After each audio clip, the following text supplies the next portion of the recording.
Hey everyone, welcome back to my foundation classes student time classroom. तो guys अभी चल रहा है आपका daily one liner test series. ठीक है, इसमें हम लोग डेली 50 क्वेश्चंस लेते हैं और अभी एनसीईआरटी बेस्ड बुक जो कॉस्मोस वन लाइनर जीके है वहाँ से हम लोग क्वेश्चंस को कवर कर रहे हैं। जो भी प्रैक्टिस करना चाहते हो, जिनका भी वो बुक पढ़ा हुआ है या जो पढ़ रहे हो, वो यहाँ से प्रैक्टिस कर सकते हो। जो भी उस बुक में गलतियां हैं, मेरी कोशिश ये रहती है कि अगर मेरे नज़र में वो आ जाए तो मैं उसको सुधार भी कर रहा हूँ। ठीक है, तो आज इसमें हमारा है टेस्ट नंबर 3। तो चलिए स्टार्ट करते हैं आज का टेस्ट। तो आज का आपका पहला क्वेश्चन है, विष्णु पुराण किस वन से संबंधित है? विष्णु पुराण किस वन से संबंधित है?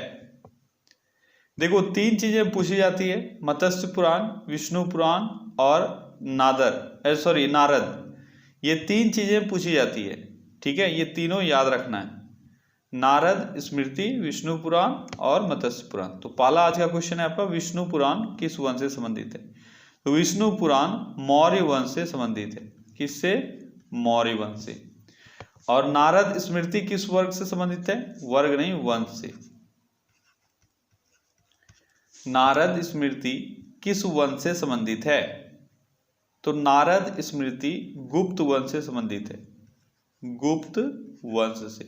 ठीक है, अब याद अगर आपको नहीं रहता है तो मैंने बताया था सबसे पहले मत्स्य पुराण, ये कल वाले सेशन में आया था। तो जब भी मछली आप जानते हो, मछली जैसे ही सुनते हो आप मछली, तो मछली का सबसे पहले आपके दिमाग में क्या आता है? मछली का आंख आता है, जो अर्जुन ने फोड़ा था। ठीक है, तो आंख से रिलेटेड है मछली, इसलिए अंधा। ठीक है, फोड़ के अंधा कर दिया था। तो मत्स्य किससे संबंधित रहेगा? अंधा से, आंध्र प्रदेश से। वैसे ही विष्णु, विष्णु जब भी आप नाम सुनते हो तो आपके दिमाग में किसका इमेज बनता है? या तो वो नाक पे बैठने वाले विष्णु, या नहीं तो कन्हैया जी। ठीक है, तो आप इनमें एक कॉमन चीज देखते हो, इनके कन्हैया जी के जो मुकुट है उसमें क्या रहता है? उसमें मोर बना हुआ रहता है। बस आपको एक लिंक लगाना है, थोड़ा सा अगर याद रह गया तो अच्छी बात है, क्योंकि और किसी वंश में आपको ये मोर नहीं मिलेगा। ठीक है, विष्णु भगवान मोर से रिलेटेड आप इसको मान सकते हो। तो विष्णु पुराण मौर्य वंश हो गया। उसके बाद बचता है नारद। नारद स्मृति है और ये किस वंश से संबंधित है? गुप्त वंश से संबंधित है। नारद एक ऐसा शख्स हुआ पूरे सतयुग में जिनको आप गुप्त बात नहीं बता सकते हो।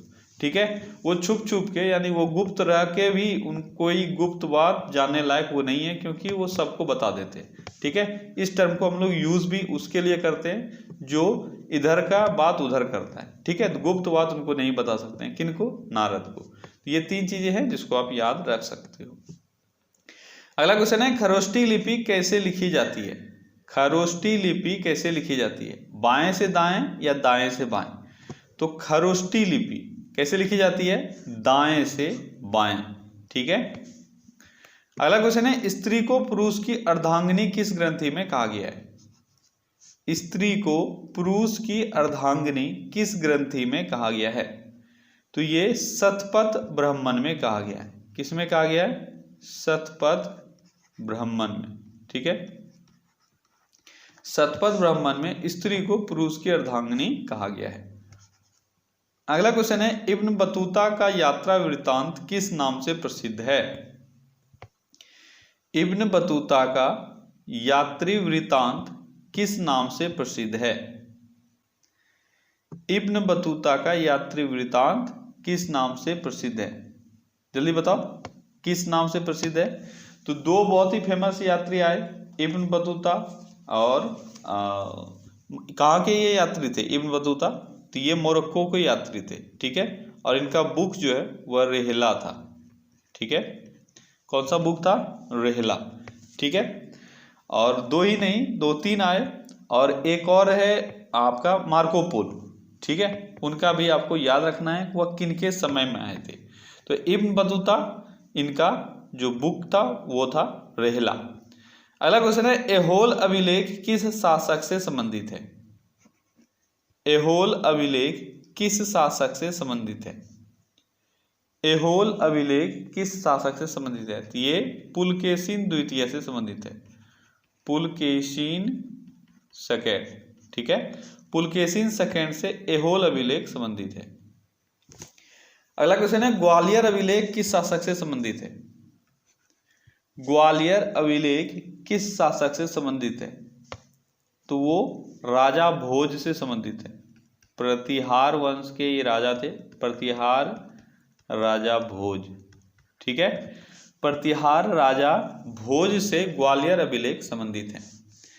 अगला क्वेश्चन है, वैनसांग ने अपनी यात्रा वृत्तांत का वर्णन किस पुस्तक में किया है?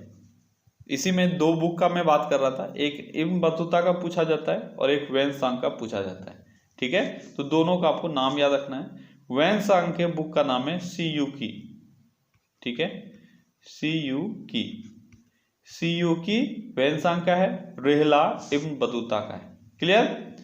अगला क्वेश्चन है, किताब उल हिंद के रचनाकार कौन हैं? किताब उल हिंद, बहुत बार ये बुक आपसे पूछा गया है। किताब उल हिंद कौन है इसके रचनाकार? इसके रचनाकार है अल बरूनी। कौन है? अल बरूनी। ठीक है, अल बरूनी है किताब उल हिंद के रचनाकार। इसका भाषा भी आपसे पूछा जाता है। किताब उल हिंद का भाषा आपसे पूछा जाता है। अगर भाषा पूछा जाए तो क्या होगा? किसी को पता है? जल्दी बताओ, क्या है इसका भाषा? इसका जो भाषा है वह है अरबी। ठीक है, ये भी आपसे पूछा जाता है। ठीक है, अगला क्वेश्चन है, मार्को पोलो द्वारा किस राज्य की यात्रा का उल्लेख मिलता है? अभी मैंने आपको बताया था, मार्को पोलो ने जो उल्लेख किया है अपने बुक्स में वह है पांड्य वंश का। ठीक है, किस वंश का? तो पांड्य वंश का या पांड्य के राज्यों का उल्लेख मिलता है मार्को पोलो के यात्रा वृत्तांत में। क्लियर। अगला क्वेश्चन है, पतंजलि के महाभाष्य से किस वंश के इतिहास का पता चलता है? बहुत ही अच्छा क्वेश्चन है। पतंजलि ने जो महाभाष्य लिखा है, महाभाष्य के राइटर कौन है ये भी आपसे पूछा जाता है। इसके राइटर है पतंजलि। आपको बताना है इससे किस वंश के इतिहास के बारे में पता चलता है। इससे शुंग वंश के इतिहास के बारे में पता चलता है। ठीक है, अगला क्वेश्चन है, किस यूरोपीय शक्तियों द्वारा भारत में मसालों के निर्यात के स्थान पर कपड़ों के निर्यात को प्राथमिकता दी गई थी? भारत, आप जानते हो भारत किस चीज के लिए फेमस है और पहले भी था, ये मसालों के लिए फेमस था। ठीक है, लेकिन आपको ये बताना है मसालों के बजाय यहाँ पर कपड़ा का व्यापार किसने स्टार्ट किया? तो मसालों के बजाय कपड़ा का व्यापार को प्राथमिकता डचों ने दिया था। किसने दिया था? डचों ने। ठीक है, अगला क्वेश्चन है, बेदरा का युद्ध कब हुआ था? बेदरा का युद्ध कब हुआ था? बेदरा का युद्ध कब हुआ था? जल्दी बताओ, बेदरा का युद्ध कब हुआ था? तो 1759 में बेदरा का युद्ध हुआ था। अगला क्वेश्चन है, बेदरा का युद्ध किन दो यूरोपीय शक्तियों के मध्य हुआ था? बेदरा का युद्ध किन दो यूरोपीय शक्तियों के मध्य लड़ा गया था? तो ये डच और अंग्रेज के बीच लड़ा गया था। किसके बीच? डच और अंग्रेज के बीच बेदरा का युद्ध हुआ था। अगला क्वेश्चन है, कैप्टन हॉकिंस जहांगीर के दरबार में कब पहुंचा था? एक तो डायरेक्ट क्वेश्चन यहां से आता है, कैप्टन हॉकिंस किसके दरबार में पहुंचा था? जहांगीर के दरबार में। तो ये अब आसान सा हो गया क्वेश्चन, इसलिए मैंने यहाँ पे थोड़ा सा क्वेश्चन चेंज किया है कि कैप्टन हॉकिंस जहांगीर के दरबार में कब पहुंचा था? कैप्टन हॉकिंस जहांगीर के दरबार में कब पहुंचा था? तो ये 1608 ईस्वी में पहुंचा था। ठीक है, अगला क्वेश्चन है, ब्रिटिश ईस्ट इंडिया कंपनी द्वारा भारत में प्रथम अस्थायी कारखाना कहां खोला गया था? तो ब्रिटिश ईस्ट इंडिया कंपनी ने अपना पहला अस्थायी कारखाना मसूलीपट्टनम में खोला था। कहां पे? मसूलीपट्टनम। ठीक है, मसूलीपट्टनम में ब्रिटिश ईस्ट इंडिया कंपनी ने अपना पहला अस्थायी कारखाना खोला था। और ये अस्थायी कारखाना जो खोला था ये लगभग 1611 ईस्वी के आसपास में इन्होंने खोला था। अगला क्वेश्चन है, ब्रिटिश ईस्ट इंडिया कंपनी द्वारा भारत में अस्थायी कारखाना कहाँ खोला गया था? अस्थायी कारखाना, तो यही हमेशा आप पढ़ते हो, ये है सूरत। ठीक है, सूरत में उन्होंने अपना अस्थायी कारखाना खोला था और ये 1613 ईस्वी में खोला था। ठीक है, 1613 ईस्वी में, और अस्थायी कारखाना 1611 ईस्वी में। अगला क्वेश्चन क्या है, अगला क्वेश्चन है, ईस्ट इंडिया कंपनी के किस अंग्रेज गवर्नर को औरंगजेब द्वारा भारत से निष्कासित किया गया था? ये मैंने पहले भी पढ़ा है। बच्चा समझ के औरंगजेब ने इसको यहां से भगा दिया। तो कौन था? वो था चाइल्ड। कौन था? Sir John child. ठीक है, तो चाइल्ड समझ के, बच्चा समझ के औरंगजेब ने बोला भाग यहां से। अगला क्वेश्चन है, फर्रुखसियर का सफल उपचार करने वाला ब्रिटिश डॉक्टर कौन था? फर्रुखसियर का सफल उपचार करने वाला ब्रिटिश डॉक्टर कौन था? तो फर्रुखसियर का इलाज किया गया था हैमिल्टन के द्वारा। क्या नाम था? हैमिल्टन के द्वारा। और यही जो ट्रीटमेंट है वह भारतवासियों को भारी पड़ गया। अगला क्वेश्चन है, हैमिल्टन द्वारा सफल उपचार किए जाने के कारण किस वर्ष फर्रुखसियर ने ईस्ट इंडिया कंपनी को महाधिकार पत्र जारी किया? जो सबसे खतरनाक चीज हुआ ब्रिटिश ईस्ट इंडिया के पक्ष में और भारतीयों के खिलाफ, वो यही था महाधिकार पत्र, जो बगलोल फर्रुखसियर ने साइन करके दे दिया ईस्ट इंडिया कंपनी को। अब बताओ, हैमिल्टन द्वारा सफल उपचार किए जाने के कारण किस वर्ष फर्रुखसियर ने यह कांड किया था? तो फर्रुखसियर के द्वारा यह कांड 1717 ईस्वी में किया गया था। अगला क्वेश्चन है, पुर्तगाली राजकुमारी कैथरीन के साथ इंग्लैंड के किस राजा का विवाह हुआ था? पुर्तगाली राजकुमारी थी कैथरीन, इसके साथ इंग्लैंड के एक राजा का विवाह हुआ था। उसका नाम क्या था? उसका नाम था चार्ल्स सेकेंड। अगला क्वेश्चन है, पुर्तगालियों ने दहेज के रूप में चार्ल्स द्वितीय को कौन सा द्वीप प्रदान किया था? दहेज के रूप में पुर्तगालियों ने एक द्वीप दिया था, उस द्वीप का नाम है बंबई। ठीक है, अगला क्वेश्चन है, चार्ल्स द्वितीय ने मुंबई को ईस्ट इंडिया कंपनी को कितने पाउंड वार्षिक किराए पर दे दिया था? अब दहेज के रूप में मिला, वो रख के क्या करेगा? मुंबई में दौड़ तो लगाएगा नहीं, तो उसने क्या किया? ईस्ट इंडिया कंपनी को उसने पट्टे पर दे दिया, यानी लीज पर दे दिया। कितना किराया लिया? तो 10 पाउंड बस। ठीक है, 10 पाउंड के वार्षिक किराया पर। यह भी आपको ध्यान रखना है, ये मंथली नहीं है, ये वार्षिक है। 10 पाउंड के वार्षिक किराया पर लीज पर दे दिया गया था मुंबई ईस्ट इंडिया कंपनी को। ठीक है, अगला क्वेश्चन क्या है? अगला क्वेश्चन है, कोलकाता का संस्थापक कौन है? बहुत बार आपने पढ़ा है। कौन है कोलकाता का संस्थापक या आर्किटेक्ट? तो यह है जॉब चार्नोक। क्या नाम है? Job Charnock. ठीक है, अगला क्वेश्चन है, मद्रास का संस्थापक कौन है? मद्रास का संस्थापक कौन है? तो फ्रांसिस डे। कौन है? Francis day. फ्रांसिस डे है मद्रास का संस्थापक या आर्किटेक्ट। अगला क्वेश्चन है, मुंबई का संस्थापक कौन है? आपको दो तरह से क्वेश्चन पूछा जाता है, इसलिए मैं बार बार बोल रहा हूं। संस्थापक, आप कंफ्यूज मत करना, संस्थापक या आर्किटेक्ट, दो में से कोई एक टर्म आपके क्वेश्चन में यूज रहेगा। ठीक है, मुंबई का संस्थापक कौन है?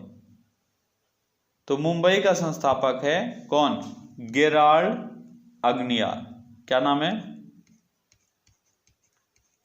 गेराल्ड अंगियार। ठीक है, गेराल्ड अंगियार, इन्होंने मुंबई की स्थापना की थी। तो ये तीन है जो आपसे पूछा जाता है। एक और है नई दिल्ली, जो आपसे पूछा जाता है। तो नई दिल्ली मैंने बहुत बार पढ़ा रखा है, एडविन लुटियंस और हावर्ड बेकर। ठीक है, अगला क्वेश्चन है, प्रथम फ्रांसीसी फैक्ट्री भारत में कहां स्थापित की गई थी? प्रथम फ्रांसीसी फैक्ट्री भारत में कहां स्थापित की गई थी? तो फ्रांसीसी फैक्ट्री भारत में सबसे पहले सूरत में स्थापित की गई थी। अगर ये आपसे पूछा जाए कि कब स्थापित किया गया था, तो 1668 ईस्वी में, क्योंकि 1664 में तो वो आए ही थे। ठीक है, अगला क्वेश्चन है, फ्रांसीसियों द्वारा फोर्ट लुई नामक किला कहाँ बनवाया गया था? फोर्ट लुई, जो लुई 14वें फ्रांस के जो राजा थे, ठीक है, लुई 14वें, तो उन्हीं के नाम पर फोर्ट लुई एक किला बनवाया गया था। आपको बताना है ये कहाँ बनवाया गया था। ये पौंडीचेरी में, ठीक है, पौंडीचेरी में बनवाया गया था फोर्ट लुई नामक किला। अगला क्वेश्चन है, पौंडीचेरी का प्रथम फ्रांसीसी गवर्नर कौन था? पौंडीचेरी का प्रथम फ्रांसीसी गवर्नर कौन था? तो फ्रैंको मार्टिन। क्या नाम था?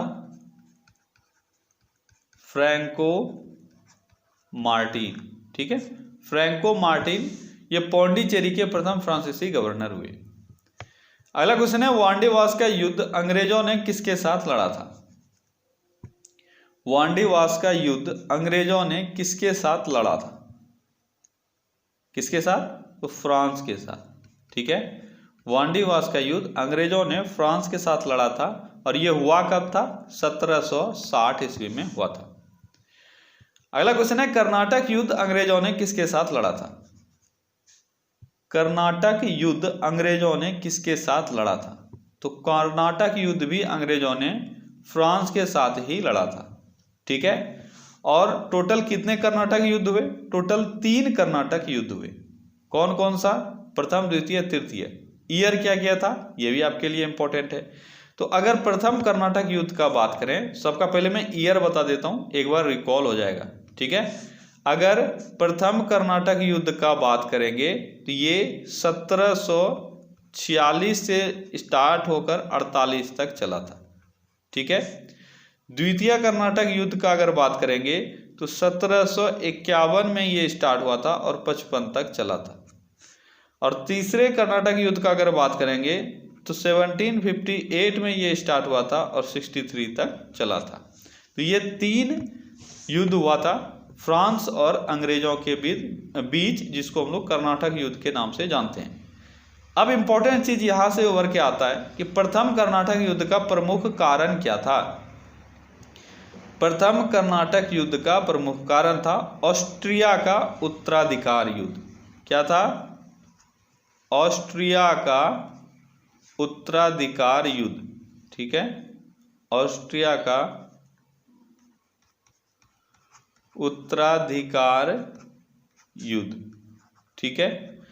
इसके कारण से प्रथम आपका जो कर्नाटक युद्ध है वो हुआ था और एक्स-ला-चैपेल की संधि से ये समाप्त हुआ था, ठीक है। अब दूसरा क्या है? दूसरा कर्नाटक युद्ध जो हुआ उसका प्रमुख कारण क्या था? दूसरा कर्नाटक युद्ध जो हुआ उसका प्रमुख कारण था कर्नाटक के उत्तराधिकार का युद्ध, ठीक है। ये सब अलग अलग रीजन है, इसलिए आपके लिए ज्यादा इंपॉर्टेंट हो जाता है, ठीक है। सॉरी, कर्नाटक के उत्तराधिकार का युद्ध था ये, ठीक है, कर्नाटक के उत्तराधिकार का युद्ध, ठीक है।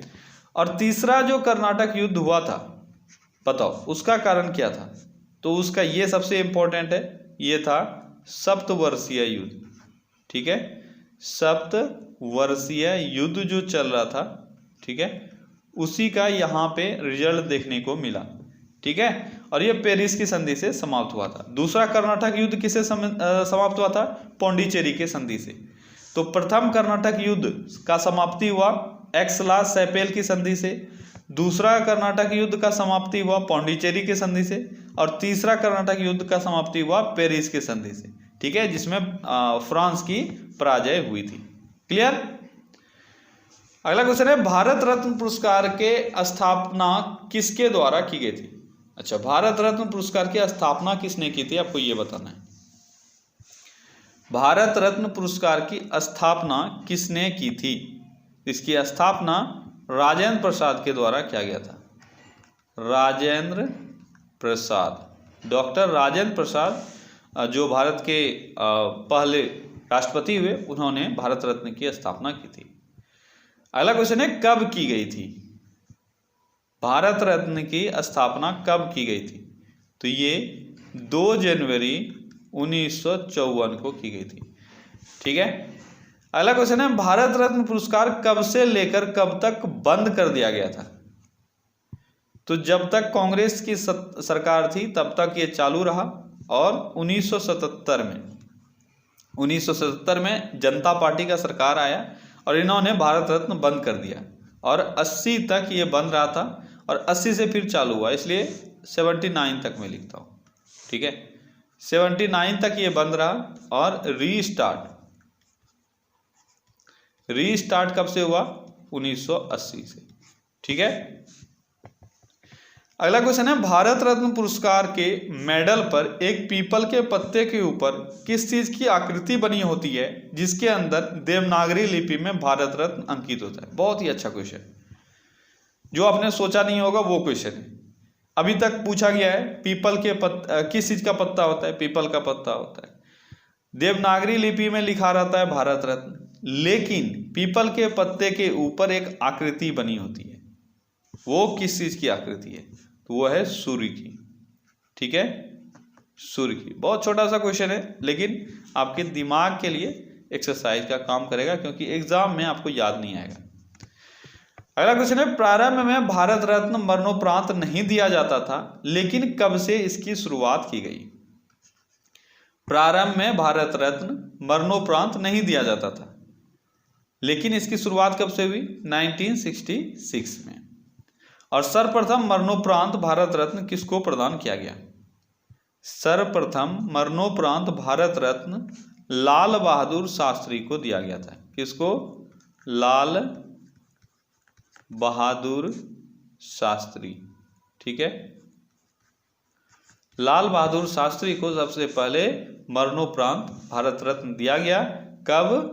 1966, ठीक है। अगला क्वेश्चन है, एक वर्ष की अवधि में अधिकतम कितने व्यक्तियों को भारत रत्न प्रदान किया जा सकता है? तो एक वर्ष की अवधि में अधिकतम 3 लोगों को ही भारत रत्न दिया जा सकता है। क्लियर? अगला क्वेश्चन है, पंडित जवाहरलाल नेहरू को कब भारत रत्न से सम्मानित किया गया था? पंडित जवाहरलाल नेहरू को कब भारत रत्न से सम्मानित किया गया था? कब किया गया था? 1955 में। 1955 में पंडित जवाहरलाल नेहरू को भारत रत्न दिया गया था। अगला क्वेश्चन है, अंतर्राष्ट्रीय न्यायालय में अध्यक्ष चुने गए प्रथम भारतीय न्यायाधीश कौन थे? अंतर्राष्ट्रीय न्यायालय में अध्यक्ष चुने जाने वाले प्रथम भारतीय कौन थे? अंतर्राष्ट्रीय न्यायालय में अध्यक्ष चुने जाने वाले, ध्यान देना है, आपसे पूछा क्या जा रहा है? अध्यक्ष पूछा जा रहा है, इसलिए थोड़ा सा दिमाग पे जोर डाल के आपको आंसर सही करना है, नहीं तो गलत कर दोगे, ठीक है। तो जो आप नाम जान रहे हो ना, वो अध्यक्ष ही थे, नागेंद्र, ठीक है। नागेंद्र जो आप नाम जान रहे हो, ये नागेंद्र कौन है? ये नागेंद्र सिंह, ये प्रथम अध्यक्ष ही हैं, ठीक है। अगला क्वेश्चन है, राष्ट्रीय कांग्रेस के सम्मेलन में भारत के स्वतंत्रता का प्रस्ताव पेश करने वाले प्रथम व्यक्ति कौन थे? राष्ट्रीय कांग्रेस के सम्मेलन में भारत के स्वतंत्रता का प्रस्ताव पेश करने वाले प्रथम व्यक्ति कौन थे? कौन थे? ये थे हसरत मोहानी, हसरत मोहानी, ठीक है। अगला क्वेश्चन है, प्रथम महिला राज्यसभा उपसभापति कौन थी? प्रथम महिला राज्यसभा उपसभापति, अभी तक सभापति कोई बनी नहीं है, क्योंकि अभी तक उपराष्ट्रपति कोई महिला बनी नहीं है। तो उपसभापति कौन थी? ये थी वायलेट अल्वा। क्या नाम था इनका? इनका नाम था वायलेट अल्वा, ठीक है। वायलेट हरी अल्वा या वायलेट अल्वा आप बोल सकते हो। क्लियर? अगला क्वेश्चन है, यूपीएससी की प्रथम महिला अध्यक्ष कौन बनी थी? यूपीएससी की प्रथम महिला अध्यक्ष कौन बनी थी? रोज मिलियन मैथ्यू। क्या नाम था इनका? रोज मिलियन मैथ्यू, रोज मिलियन मैथ्यू, ये बनी थी यूपीएससी की प्रथम महिला अध्यक्ष। अगला क्वेश्चन है, प्रथम महिला केंद्रीय मंत्री कौन बनी थी? प्रथम महिला केंद्रीय मंत्री कौन बनी थी? कौन बनी थी? राजकुमारी अमृता कौर। क्या नाम था इनका? राजकुमारी अमृता कौर, ये बनी थी भारत की प्रथम महिला केंद्रीय मंत्री। अगला क्वेश्चन है, रिजर्व बैंक की प्रथम महिला डिप्टी गवर्नर कौन बनी थी? रिजर्व बैंक की प्रथम महिला डिप्टी गवर्नर कौन बनी है? कौन है? ये हैं केजे उदेसी। क्या नाम है इनका? केजे उदेसी। ठीक है, केजे उदेसी। ठीक है, ये बनी है पहली रिजर्व बैंक की महिला डिप्टी गवर्नर। अगला क्वेश्चन है, अर्जुन पुरस्कार प्राप्त करने वाली प्रथम महिला कौन है? अर्जुन पुरस्कार प्राप्त करने वाली प्रथम महिला कौन है? तो ये है एन लैम्सडेन। क्या नाम है इनका? N Lumsden. ठीक है, इनको हॉकी के लिए अर्जुन पुरस्कार मिला था 1961 में। अगला क्वेश्चन है, अर्जुन एवं राजीव गांधी खेल रत्न दोनों पुरस्कार प्राप्त करने वाली प्रथम महिला कौन है? अर्जुन पुरस्कार भी मिला है और राजीव गांधी खेल रत्न भी मिला है। आपको बताना है ये दोनों पुरस्कार प्राप्त करने वाली प्रथम भारतीय महिला कौन है? ये है कुंज रानी। ठीक है, कौन है? कुंज रानी है। इनको ग्रैंड ओल्ड लेडी के नाम से भी जाना जाता है। क्लियर? तो क्या गाइस, तो यहाँ पे आज आपका 50 क्वेश्चन पूरा होता है। आई होप कि आप ये सेशन एंजॉय कर रहे हो, और अगर नहीं भी कर रहे हो एंजॉय, तो भी आपको ये सेशन रेगुलर करना है, क्योंकि इसमें बहुत सारे अच्छे अच्छे क्वेश्चंस हैं। ठीक है, तो आपको अच्छे क्वेश्चन से हमेशा मतलब रहना चाहिए, जो एग्जाम पॉइंट ऑफ व्यू से रिलेवेंट हो और इम्पोर्टेंट हो। ठीक है, इसी तरह से आप लोग मन लगा के पढ़ते रहिए, ज़्यादा से ज़्यादा वीडियो को शेयर कीजिए, ताकि ज़्यादा लोगों तक पहुँच सके हमारी बातें। चलिए, कल फिर से मिलते हैं अगले सेशन में। Till then take care, bye bye.